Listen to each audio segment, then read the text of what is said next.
Oh, I missed a couple of super chats that were in here. Don Caesar Shadem. History of gold in 3 minutes. Happy holidays. History of gold in 3 minutes.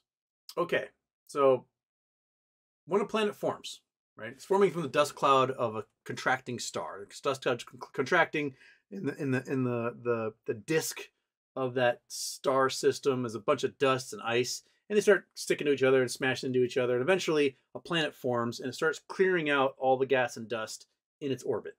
So everything, as it moves along, things start smacking into it and it gets bigger and bigger. It forms as this goo ball because it's just a molten bubble of rock. It's super hot. More stuff are smacking into it. Asteroids, comets, little planetoids. And so it's just really hot. And so it's just a bunch of molten magma. And as it's a molten magma ball, all the heavy stuff starts to sink towards the inside and all the light stuff starts to float towards the outside. So inside the core of our planet is a lot of heavy metals.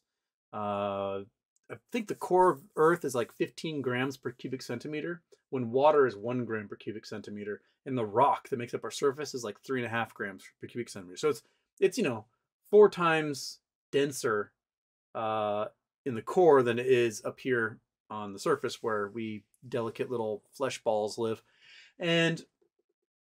But that being said, there are still some heavy elements that exist here because when the Earth solidified, it made it harder for those heavy elements to sink further into the Earth. So there's uranium and there's gold and there's lead and there's other things up here.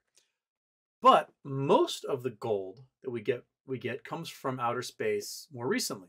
So every day around 2,000 tons of space debris falls into our atmosphere, sinks down and lands on the Earth. And a lot of that is heavy metals. An iron nickel meteorite that might be discovered is the former core of a differentiated planet that got blown apart. So as the planet had all the heavy stuff sink towards the middle, it was like, cool, I'm a core. And something big came along, smack, and blew it apart in a bunch of pieces. So those big chunks of metal flying around space have a lot of high gold, uranium, and other metal content. And little particles of that fall to Earth. And a lot of it goes in the ocean because the ocean is like 76% of the Earth's surface. Well, ocean water has around 1 part per billion gold all over the Earth. That gold is suspended in ocean water. It's coming from outer space and it's coming from hot vents inside the Earth bubbling up with the gases and other things. So there's a lot of gold suspended in the ocean water. And eventually, over time, that gold falls and it sinks and ends up being part of the sediment at the bottom of the ocean.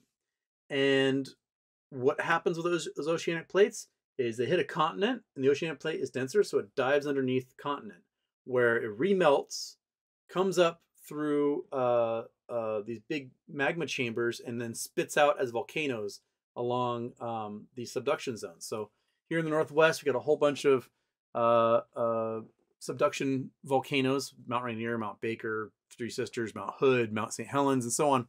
And a lot of that gold comes up with it. But a lot of that gold comes up with it with water because the water is super hot under pressure. It's under immense amounts of pressure. It could be thousands of degrees. It can't flash into steam because it's under that pressure.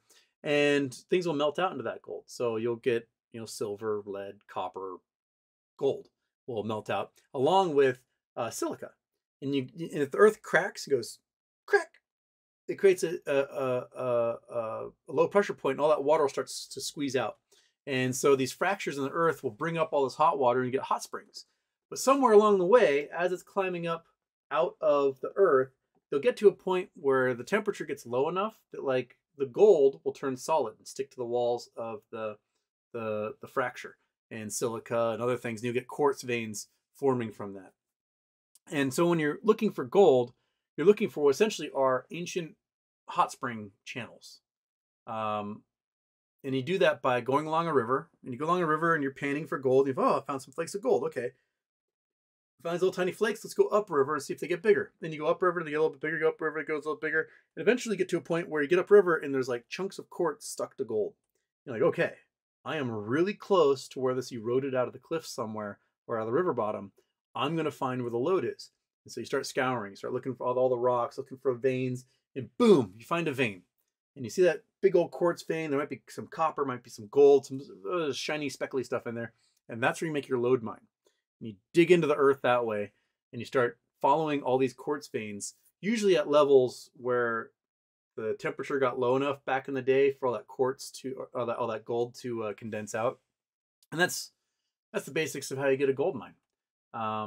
And there you go. There's your gold, and that was like 5 minutes, 6 minutes. But hope you like that, Don. Ansis Weekus, hope I said that right. Any valuable minerals in Baltic states? The most popular and the most well known are amber. Have Monkey tell me. She's like, amber in Poland especially. Poland's really known for its amber. They've got incredible amber mines. And there's actually really cool stories. I dated a girl many years ago. Her stepdad was Polish, and his family had an amber mine during the Soviet communist era. And they made their living by smuggling the amber to, I think it was the Austrian border? Maybe Czech border. Let me see here. So look at Europe and get my border straight here. Zoom out, go up. No, Czech border, and then they got through. They smuggled through Czechoslovakia at the time, and into Austria, and it ended up being a lot like the rum runners, how like NASCAR started, where you're a bootlegger and you had to outrun the police with your bootlegs. So you had a totally stock looking car that had like a fast engine and great suspension and could be loaded up and outrace these things. And the NASCAR came from that. These dudes in Poland had these like shitty little Ladas and stuff, and they had to like up the suspension and figure out ways to hide, thousands of pounds of amber in the frames of the car, and still outrun the Polish police and get their way to the Czech Republic, where they could offload the amber to another smuggler who would then get it to Austria and smuggle it out of there, and then somewhere along the way they get paid. I don't know of other big minerals. I know there are gold mines in like Finland and on the other side in Norway up in the mountains. I'm sure there's some in Sweden because there are like Husqvarna makes some gold recovery equipment. So I assume that they've got stuff coming off of their mountains in the north. But as far as like Estonia, Latvia, Lithuania, I have no idea what the minerals are like there, bud. But and there are in the foothills in Poland, there are some gold mines because Jersey, I guess, pointed one out to me not too long ago on the show. There's a gold mine right in the border. I think it's near Germany, somewhere. But there, where there are hills, there's usually gold. So I'll have to look it up more in more detail because I have no idea.